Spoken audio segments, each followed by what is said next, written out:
কেমন হলো bats of Bollywood? দর্শক কিভাবে নিচ্ছে আরিয়ান খানের প্রথম ওয়েব সিরিজকে?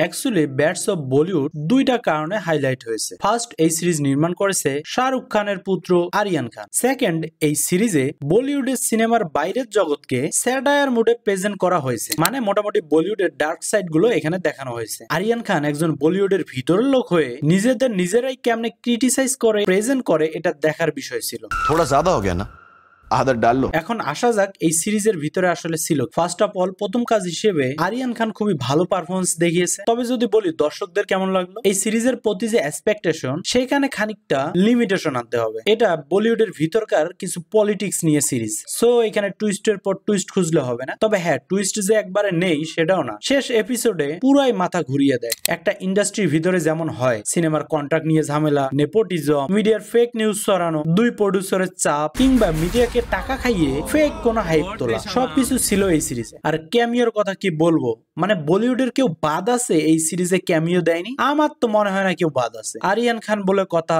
সো ক্যামিও ম্যানেজ করা তো কোনো ব্যাপারই না। এই 7 পর্বের ওয়েব সিরিজে ক্যামিও দিয়েছে মিনিমাম 30 থেকে 40 জন স্টার। এছাড়াও অভিনয়ের দিক থেকে সবাই সমান তালেই ছিল, সে হোক লর্ড ববি দেওল কিংবা লাকশা বা রাঘব জুয়েল, সবাই মুগ্ধতা ছড়িয়েছে। ওভারঅল স্টোরিটাও ছিল চমৎকার, আর সিরিজের ক্লাইম্যাক্সে যা দেখিয়েছে পুরাই সারপ্রাইজড। যা হোক, সবশেষে একটা কথা বলি, আরিয়ান খান ছাড়া এই সিরিজ, এই স্টোরিতে কেউ বানানোর সাহস পেত না। সিরিজটি দেখে থাকলে মতামত জানাবেন, আর না দেখে থাকলে দ্রুত দেখে ফেলুন, খুব একটা খারাপ লাগবে না।